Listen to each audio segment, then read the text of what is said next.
11 de marzo de 2023. El Palacio de Bellas Artes luce más iluminado que nunca. Afuera, la multitud se agolpa detrás de vallas metálicas. Adentro, un féretro cubierto con rosas blancas avanza lentamente por el vestíbulo. Los funcionarios murmuran cifras, los fotógrafos cargan equipo, los reporteros buscan declaraciones.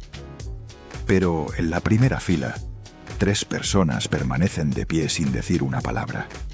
Los hijos de Ignacio López Tarso, el hombre que México consideraba un monumento y que ellos conocieron solo a medias. Ese mismo día, mientras el país se rendía ante el último coloso del cine de oro, en una oficina discreta de la colonia Narvarte, un archivista abría una carpeta que casi nadie sabía que existía. Gastos médicos sin pagar, contratos de teatro firmados a mano, facturas de giras que nunca generaron regalías y un detalle devastador: las cuentas de ahorro del maestro estaban casi vacías. Durante años corrieron rumores de funciones no declaradas, grabaciones perdidas, acuerdos con el PRI que nunca quedaron por escrito, giras improvisadas para cubrir deudas hospitalarias y cajas enteras de documentos guardados sin orden. Y mientras México veía a Ignacio como un semidios cultural, sus hijos descubrían que la herencia no era una fortuna, sino un rompecabezas emocional lleno de ausencias, silencios y sombras. Hoy, entre testimonios inéditos, cartas sin enviar, recibos de hospitales privados y memorias de directores que trabajaron con él en los años 90, surge una verdad incómoda. La grandeza de Ignacio López Tarso tuvo un precio tan alto que 3 generaciones todavía lo están pagando. ¿Por qué un actor con más de 70 años en los escenarios terminó sin regalías? ¿Por qué sus hijos crecieron viendo a su padre más en marquesinas que en su mesa? ¿Y cómo fue que un apellido venerado por millones se convirtió en una carga para quienes lo llevan? En este video verás documentos legales, testimonios familiares y archivos nunca difundidos que revelan cómo el último gigante dejó un legado brillante frente al país, pero doloroso dentro de su propia casa. Pero para entender la herida, hay que regresar al origen, al día en que un joven llamado Ignacio López se partió la espalda en un campo de California y, sin saberlo, cambió para siempre el destino de su familia. Para entender por qué los hijos de Ignacio López Tarso crecieron bajo una sombra que jamás pudieron atravesar, hay que volver mucho antes de Macario, antes de los homenajes y antes de que su nombre se convirtiera en institución nacional. Hay que regresar a 1943, cuando un joven de 18 años, delgado, testarudo y hambriento de futuro, cruzó la frontera rumbo a California como parte del programa Bracero. Buscaba dinero.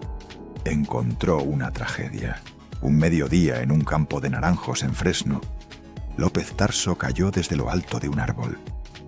El golpe fue brutal. Se fracturó la espalda. Quedó inmóvil sobre una tabla improvisada durante meses. La gente que lo cuidaba decía que apenas respiraba. Ese año, tirado boca arriba en una barraca, Ignacio aprendió 2 cosas que marcarían su destino y el de toda su familia: que la quietud es igual a la muerte y que sobrevivir significa nunca detenerse. Cuando por fin pudo caminar, regresó a México con un terror profundo al silencio y a la inactividad. Ese trauma, que él mismo relató décadas después, moldeó su estilo de vida para siempre. Trabajar sin descanso, obsesionarse con cada papel, vivir como si alguien pudiera apagarlo si se detenía 5 minutos. Ese impulso lo hizo grande. pero también lo convirtió en un padre ausente. A finales de los años 40, ingresó al INBEA, conoció el teatro clásico, abrazó a Shakespeare, a Sófocles, a los papeles que exigían disciplina casi militar. Y entonces llegó el encuentro crucial. Xavier Villaurrutia lo miró después de una función y le dijo: «Ignacio López suena común, Tarso suena eterno». Así nació el apellido que llevaría a la gloria y que sus hijos cargarían como un yugo. En 1959 filmó Macario, una obra maestra de Roberto Gabaldón. México entero se detuvo cuando la película fue nominada al Oscar. De repente, Ignacio ya no era actor, era mito. Las calles lo reconocían, los teatros se llenaban, los políticos buscaban su opinión y las productoras querían su rostro como sello de calidad. Ese ascenso fue tan rápido y tan alto que su familia quedó abajo, intentando alcanzarlo. Su esposa, Clara Aranda, sostuvo el hogar mientras él recorría giras, filmaba en locaciones remotas, viajaba, cenaba con embajadores, recibía homenajes. Entre 1950 y 1965 nacieron sus hijos, Susana, Gabriela y el menor, Juan Ignacio. 3 niños criados en un hogar donde la figura paterna aparecía solo entre proyectos, donde la disciplina reemplazaba la cercanía, donde la autoridad era absoluta y la ternura escasa. Ellos lo veían entrar por la puerta después de semanas fuera, aún maquillado, aún oliendo a teatro, y querían abrazarlo. Él sonreía, pero estaba agotado. Su cuerpo seguía en escena, su mente seguía en el personaje. Y, poco a poco, sus hijos aprendieron la primera lección de ser descendientes de Macario, que nunca debían molestar al genio. En los 70, su fama se volvió institucional. López Tarso fue diputado federal, dirigente de ANDA, una figura política respetada, un intocable cultural. Cada cargo lo alejaba un poco más de su casa. Cada reconocimiento lo elevaba más y reducía a sus hijos a meras sombras. Mientras millones lo admiraban como símbolo nacional, 3 niños crecían en silencio, viendo cómo el país entero tenía más acceso emocional al hombre que ellos llamaban papá. Esa contradicción, ser hijo de un gigante, pero sentirse invisible, sería la herida original. Y esa herida, como todas las heridas que no se atienden, pronto pediría un precio. Porque la obsesión de Ignacio por sobrevivir lo convirtió en leyenda. Pero también sembró el vacío que sus hijos cargarían durante toda su vida. El secreto de la familia López Tarso no está hecho de amantes escondidas, ni de testamentos ocultos en cajas fuertes, ni de fortunas evaporadas en paraísos fiscales. No, el secreto, el verdadero, es mucho más silencioso, más corrosivo y más devastador. Empezó en 1945, en una habitación estrecha del centro histórico, cuando un joven Ignacio regresó de Estados Unidos todavía cojo, del accidente en Los Naranjales y con un miedo clavado en el pecho, el miedo a detenerse. Ese miedo, que para él era supervivencia, para sus hijos sería abandono. A finales de los años 50, cuando Macario estaba a meses de filmarse y México comenzaba a convertirlo en monumento viviente, Ignacio recibía cartas de su hija Susana pidiéndole que regresara temprano a casa para escucharla leer.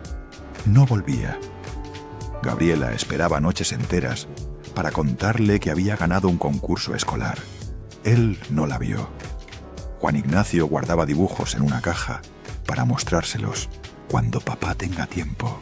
Esa caja jamás llegó a abrirse frente a él, pero el momento clave ocurrió en 1960, un día antes de partir a Taxco para filmar El hombre de papel. Clara Aranda, su esposa, le preguntó: «¿Cuándo vas a descansar?» Ignacio respondió sin mirarla: «Cuando me muera».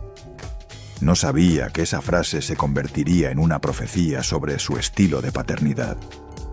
El secreto, repetido en entrevistas privadas, era siempre el mismo. No puedo ser un buen padre si dejo de trabajar. Si me detengo, desaparezco. Y así creó un mecanismo emocional tan perfecto como letal: trabajar para sentirse vivo, aunque eso significara que sus hijos crecieran sin él. En 1963, durante el rodaje de La vida de Agustín Lara, Clara enfermó gravemente. Ignacio estaba en Veracruz filmando. Juan Ignacio, con apenas 5 años, lloraba todas las noches preguntando por su papá. Cuando por fin Ignacio regresó, Clara ya estaba sedada, incapaz de hablar con claridad. Él entró tarde, siempre tarde. La enfermedad de su esposa fue una llamada de auxilio que no escuchó. Prefirió creer que podía estar en ambos mundos, pero los hijos veían otra cosa: un padre enlazado al escenario, no a su familia. Y entonces llegó Macario en 1960, éxito mundial. La primera película mexicana nominada al Oscar. El país celebraba como si hubiera nacido un nuevo santo. Pero dentro de casa, el triunfo provocó la tragedia más profunda. Ignacio dejó de pertenecerles. Cada entrevista, cada homenaje, cada función especial lo arrancaba más de su hogar. Los hijos aprendieron a reconocer el sonido de las maletas siendo preparadas. Juan Ignacio incluso decía de niño: «Mi papá vive en los teatros. Aquí solo duerme». El secreto se consolidó en los 70, cuando Ignacio se volvió diputado federal del PRI. No solo era actor, era poder. Y ese poder exigía presencia pública constante. Sus hijos crecieron bajo vigilancia, bajo protocolo, bajo expectativas imposibles. Nunca podían equivocarse. Eran los hijos del señor diputado, los hijos de Macario, los hijos del actor más respetado de México. Pero jamás, jamás simplemente hijos. Una tarde de 1978, durante un ensayo general en Bellas Artes, Juan Ignacio se acercó a su padre y le dijo: «¿Puedo quedarme contigo?». Ignacio respondió: «No puedes, estoy trabajando». Esa frase lo acompañaría toda su vida como un eco doloroso, porque el secreto de esta familia no era un crimen, ni un fraude, ni una infidelidad. Era la ausencia normalizada, el abandono disfrazado de orgullo profesional, la herida invisible que se transmitía como una herencia no escrita. Un hijo necesita un padre. Pero Ignacio López Tarso solo sabía ser leyenda. Y ese error, tan humano, tan silencioso, tan irreversible, sería la semilla que más tarde destruiría a la siguiente generación. Porque toda tragedia comienza con una verdad que nadie quiere admitir. No se puede amar desde la distancia. Para entender el precio que los hijos de Ignacio López Tarso pagaron por nacer en una casa donde el arte era Dios y el padre era su sacerdote absoluto, hay que mirar de frente la historia de Juan Ignacio, el menor, el que llegó al mundo en 1965, cuando Macario ya era símbolo nacional, cuando su padre ya no pertenecía a su familia, sino al país entero. Juan Ignacio creció rodeado de fotografías en blanco y negro, de afiches de teatro, de premios Ariel alineados en vitrinas que nadie podía tocar. Desde pequeño supo que su padre era distinto. No era un hombre, era una institución. A los 3 años, mientras otros niños jugaban a policías y ladrones, él jugaba a ensayito. Imitaba las voces graves que escuchaba detrás de las puertas del camerino, sin entender que en ese gesto inocente estaba comenzando un destino que nunca eligió. Los días de infancia eran así: despertar sin saber si su padre estaría en casa o en alguna gira, cenar frente a un espacio vacío en la mesa, dormir escuchando a su madre decirle: «Papá te quiere, solo está trabajando». Era la misma frase que Ignacio repetía en entrevistas cuando hablaba de su familia. Mis hijos entienden. El teatro lo demanda todo. Pero los niños no entienden el todo. Solo sienten la ausencia. A los 8 años, Juan Ignacio asistió por primera vez a Bellas Artes para ver a su padre en escena. No recuerda la obra, pero recuerda algo peor. El momento en que intentó correr a abrazarlo después de la función y un asistente de producción lo detuvo diciendo: «Ahorita no, niño, está concentrado». Ese «ahorita no» marcaría su vida entera. En la primaria, sus compañeros lo apuntaban con el dedo. «Es el hijo de Macario». En secundaria, el apodo era simplemente Macarito. Nadie lo llamaba por su nombre. Nadie quería saber quién era él, solo quién era su padre. Y Juan Ignacio, tímido, reservado, sintió entonces la primera grieta interna. ¿Cómo construyes identidad cuando tu sombra es más grande que tu cuerpo? A los 16 años intentó alejarse del mundo artístico. Se interesó por la música, por la fotografía, por cualquier cosa que no lo obligara a repetir los pasos del gigante familiar. Pero a los 18, Ignacio lo llevó a una función de El Rey Lear y al final de la obra le dijo una sola frase: «Hijo, tú naciste para esto». Juan Ignacio no discutió. Nunca se le había enseñado a contradecir a un monumento. Ingresó al CEA, estudió en Londres, trabajó su técnica hasta la obsesión. Era disciplinado, impecable, inteligente. Pero cada vez que subía al escenario, el público murmuraba: «Es bueno, pero no es como su papá». Ese fue el tormento más silencioso de su vida. Ser suficientemente talentoso para notar la genialidad de su padre, pero no lo suficiente, según el público, para superarlo. Los críticos lo elogiaban, pero siempre con un veneno escondido. Aranda es un actor sólido, aunque inevitablemente recuerda a López Tarso. Las audiciones eran peores. No lo llamaban Juan Ignacio, lo llamaban ¿puede venir el hijo de López Tarso? Y en casa, la presión era distinta pero igual de pesada.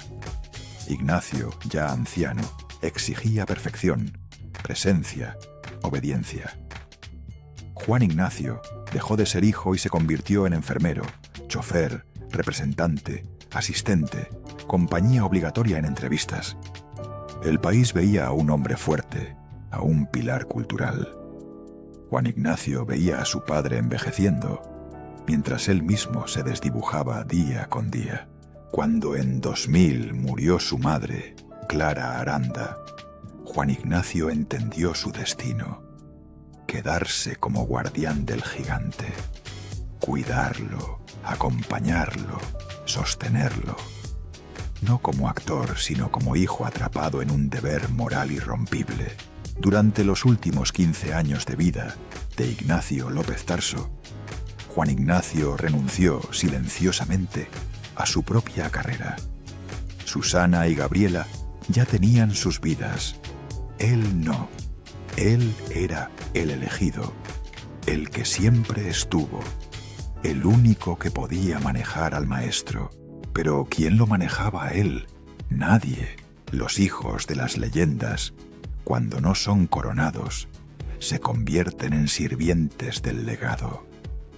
Y Juan Ignacio, con talento auténtico, con voz propia, con capacidad real, pasó toda su vida intentando ser visto, sin lograrlo, porque su tragedia no fue nacer en la sombra de Macario. Su tragedia fue creer que esa sombra era el único lugar posible.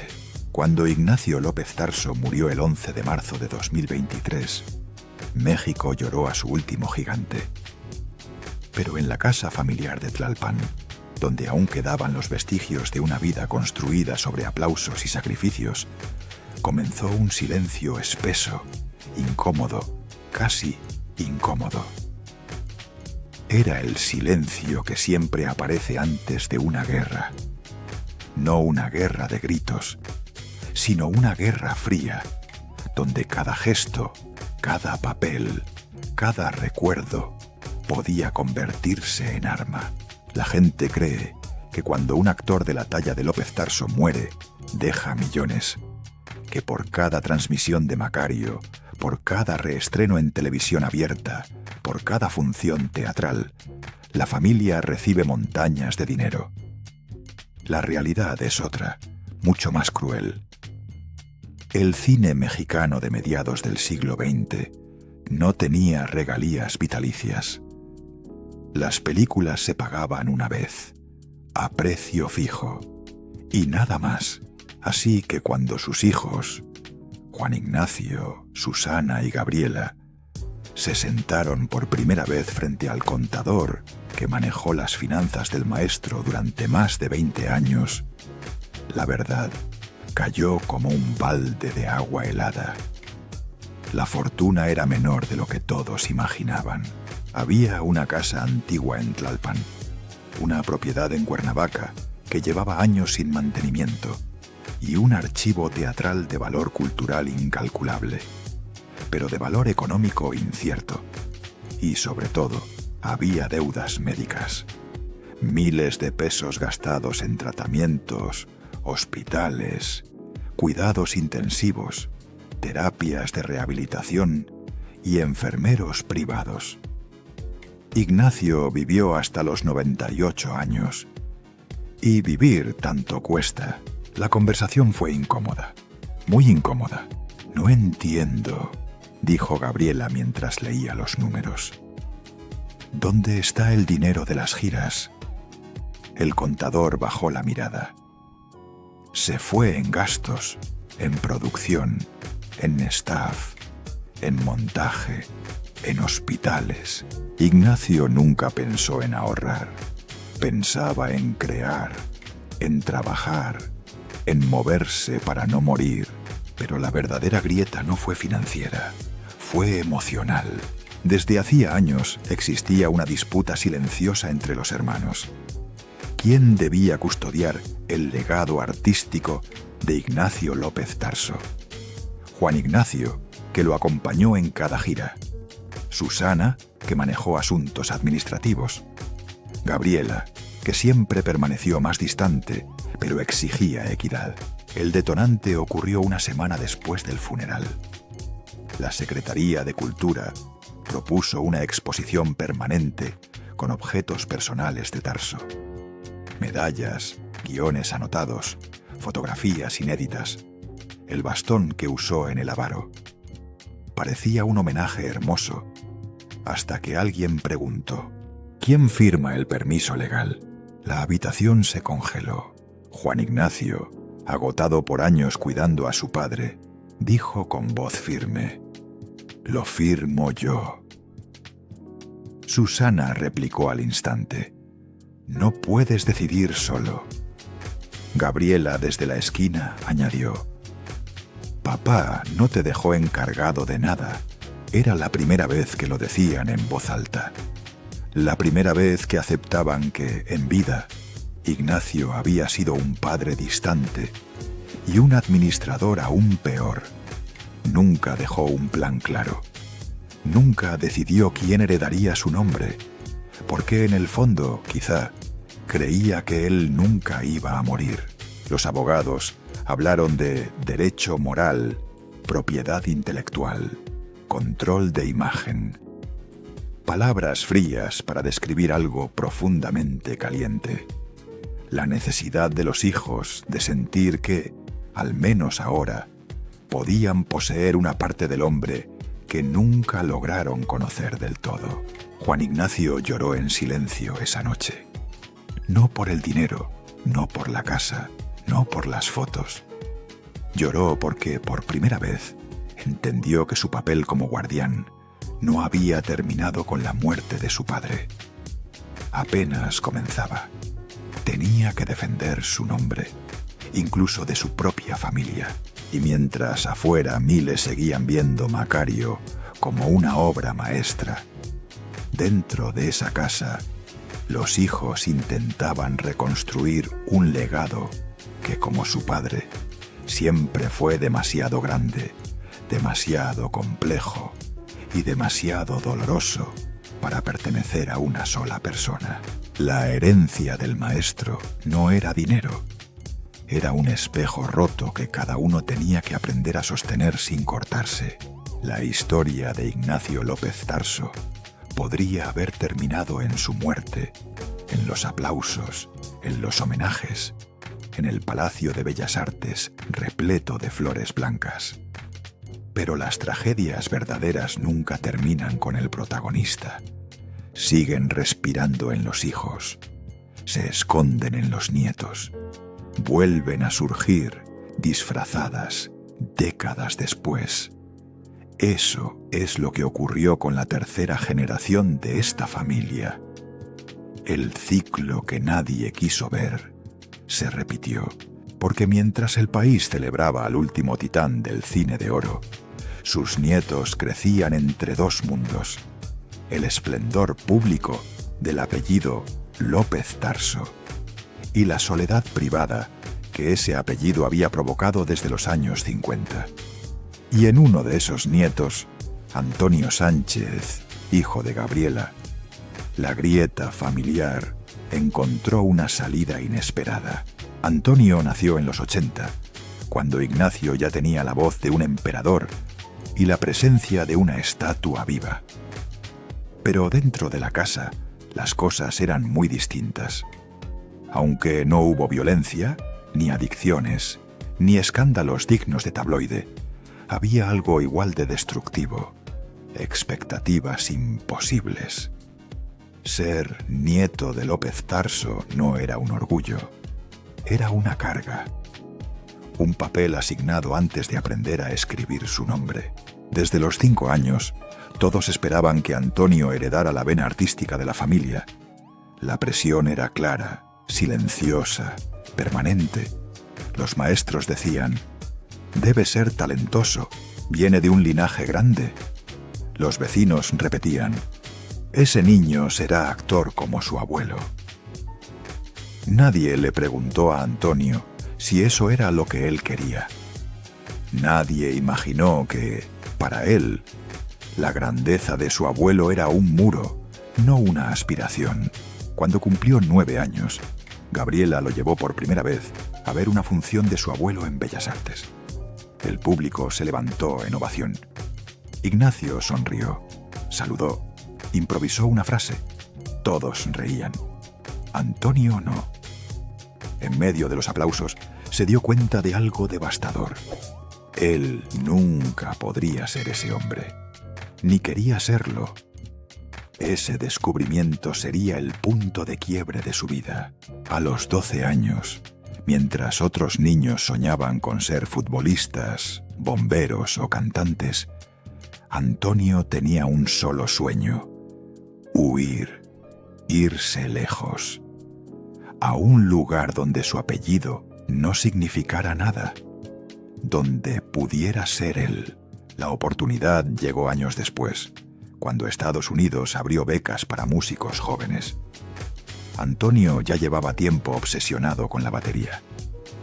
Ese instrumento, tan ruidoso, tan libre, tan contrario a la solemnidad del apellido López Tarso, se convirtió en su refugio. Tocaba hasta sangrar los dedos. Tocaba para no pensar. Tocaba para romper el destino que otros habían elegido por él. En 1993 consiguió la beca y se fue. Dejó todo. La familia lo despidió con mezcla de orgullo y desconcierto. Ignacio, ya enfermo, lo abrazó con la fuerza de quien sabe que ese nieto está rompiendo un patrón que él mismo creó sin querer. Quizá por eso, aquella tarde, el viejo maestro susurró una frase que Antonio jamás olvidaría: hijo, haz lo que yo no pude. Vive tu propia vida. Y él lo hizo. En Nueva York renació. Estudió música. Se convirtió en uno de los bateristas más respetados del jazz contemporáneo. Grabó bandas sonoras. Ganó Grammys. Tocó en escenarios donde el apellido López Tarso no significaba absolutamente nada. Era libre. Libre por primera vez en la historia de su familia. Pero la libertad tiene un precio. Mientras él triunfaba en el extranjero, los otros nietos, lejos del brillo mediático, optaron por algo radicalmente distinto: el anonimato. Algunos cambiaron de apellido. Otros desaparecieron de los registros públicos. Otros, simplemente, decidieron vivir sin mencionar jamás de dónde venían. Y eso revela la herida más profunda. No querían llevar el apellido porque no querían llevar la carga emocional que venía con él. Esta es la parte más dolorosa de toda la historia. Los hijos vivieron a la sombra del gigante. Los nietos crecieron huyendo de esa sombra. El patrón se repitió, pero de forma distinta. Ignacio huyó del silencio de su infancia, trabajando sin freno. Sus hijos huyeron de su ausencia emocional, fingiendo fortaleza. Sus nietos huyeron del apellido para sobrevivir. Y aunque Antonio Sánchez rompió el destino oscuro de la familia, convirtiéndose en un artista completo, emocionalmente sano y dueño de su voz, la verdad es que lo logró porque se fue. Porque no creció dentro del círculo que consumió a su abuelo y que apagó poco a poco a sus hijos. Ese es el gran secreto del linaje López Tarso. La grandeza es tan intensa que solo se puede heredar de dos maneras: con orgullo absoluto o con miedo suficiente para escapar a tiempo. Antonio eligió escapar. Y gracias a eso, por primera vez en 3 generaciones, el ciclo comenzó a romperse. La muerte de Ignacio López Tarso no cerró la historia de su familia. La abrió. Fue como si el hombre que durante casi un siglo sostuvo todo con su presencia, con su nombre, con su voz, con su disciplina casi militar, hubiera retirado la columna central de un edificio que ya estaba lleno de grietas.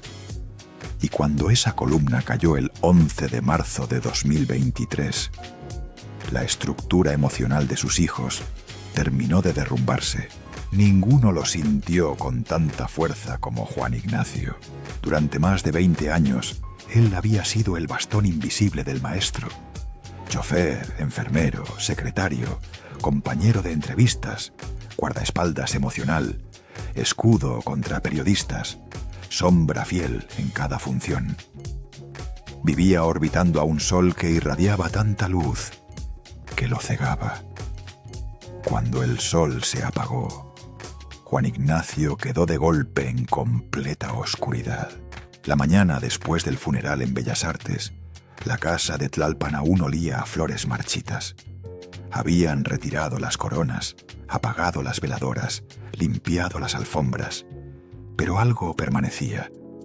Un silencio espeso, casi físico, que parecía adherirse a las paredes. Juan Ignacio caminó por la sala donde su padre solía memorizar textos. Vio el sillón gastado, el bastón apoyado en la esquina, los lentes todavía sobre la mesa. Extendió la mano, pero no tocó nada. Era como si necesitara que esos objetos siguieran intactos para no romperse él, porque por primera vez en su vida, Juan Ignacio ya no tenía un papel definido. No era el hijo del gigante, no era el asistente del maestro, no era el guardián del legado. No sabía quién era. En los meses siguientes, intentó volver al teatro. Intentó actuar. Pero cada ensayo era un espejo cruel. Los directores lo contrataban por talento, sí, pero cuando aparecía en escena, el público murmuraba: «Es igualito a López Tarso». Y aquella frase, que durante décadas fue orgullo mezclado con condena, ahora caía como un puñal. En entrevistas lo invitaban para hablar de él, pero las preguntas siempre terminaban en lo mismo. ¿Cómo era su padre? ¿Qué recuerda de Macario? ¿Qué siente ser hijo del último gran actor de México? Nunca. ¿Quién es usted? En 2024, Juan Ignacio comenzó a sufrir episodios de ansiedad. No eran ataques explosivos, eran pequeñas grietas internas, insomnio, pérdida de apetito, una sensación constante de no pertenecer a ninguna parte. Su terapeuta lo describió de forma perfecta. Durante toda su vida, usted fue un rol, y ahora se quedó sin personaje. La casa familiar, la misma donde Ignacio ensayó miles de veces, donde se guardaban cajas con guiones anotados, programas de mano, fotografías de los años 50, se volvió para Juan Ignacio una mezcla de museo y prisión. Cada objeto hablaba, cada pared recordaba, cada habitación contenía una versión del padre, pero ninguna contenía una versión de él. Y entonces entendió la verdad más trágica de todas. Su identidad había sido devorada por el legado de su padre. Ignacio López Tarso se volvió inmortal. Juan Ignacio quedó mortalmente solo, porque ese es el final del ciclo para la segunda generación. Crecer bajo un apellido tan grande que cuando el gigante muere, el hijo no sabe si está empezando su vida o si todo terminó con él. El final de esta historia no ocurre en Bellas Artes, ni en un set de filmación, ni en los escenarios donde la voz de Ignacio López Tarso retumbó durante 7 décadas. El verdadero final sucede en silencio, en un pequeño estudio de teatro vacío, meses después de la muerte del maestro, donde Juan Ignacio Aranda se queda solo, sentado al borde del escenario, mientras su sombra, esa sombra que siempre fue demasiado grande, proyecta una figura que él aún no reconoce como propia.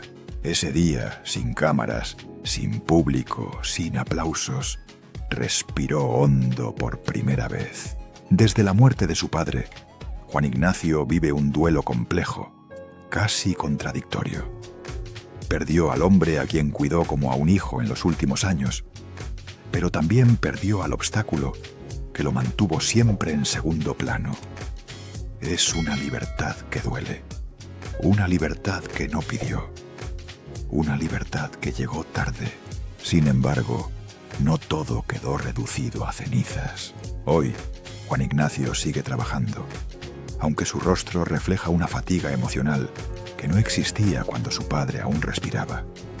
Sus entrevistas son más pausadas, su mirada más frágil, su voz más quebrada.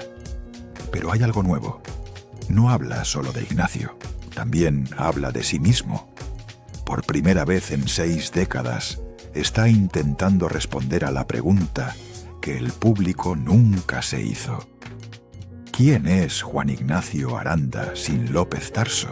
Y aunque la respuesta todavía es un borrador, ese borrador al fin le pertenece. En Tlalpan, la casa de la familia, más museo que hogar, se convirtió en trinchera.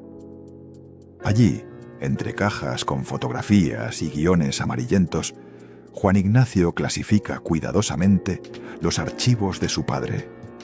No como un sirviente del legado, sino como un curador que entiende que preservar la historia no significa desaparecer dentro de ella. Gabriela y Susana, mientras tanto, eligieron la distancia. No hay escándalos, no hay gritos, no hay demandas visibles. Solo un repliegue natural, cada una reconstruyendo su vida lejos del eco atronador del apellido. Y quizás esa distancia, aunque dolorosa, es también una forma de sanar. En la tercera generación, el ciclo ya muestra fisuras. Antonio Sánchez, el nieto prodigioso, conquistó el mundo con su batería. Ganó Grammys, Recorrió escenarios globales, compuso para Bergman. Él no huyó del apellido por vergüenza, huyó para tener futuro. Y lo logró. Es la prueba viva de que la grandeza puede heredarse sin repetir la tragedia. Pero incluso él no escapó del todo. Cuando triunfó en Hollywood, los periódicos mexicanos escribieron: el nieto de López Tarso gana Grammy. Nunca Antonio Sánchez ganó Grammy. La sombra sigue viajando, incluso en primera clase. Aún así, entre todas las ruinas hay un hilo de redención. La aceptación. La familia López Tarso ya no intenta escapar del apellido, ni tampoco esconderse detrás de él. Lo están mirando de frente, con sus grietas, su peso, su belleza y su dolor. Están aprendiendo que un legado no se rompe ni se reescribe, se comprende. Y entonces llega la moraleja, la más simple, la más cruel, la más verdadera. Un hombre puede conquistar la inmortalidad, pero no puede elegir qué parte de sí mismo sobrevivirá en sus hijos. Ahora la pregunta es para ti. ¿Prefieres un padre imperfecto pero presente, o un Dios inmortal que nunca estuvo ahí? Te leo en los comentarios.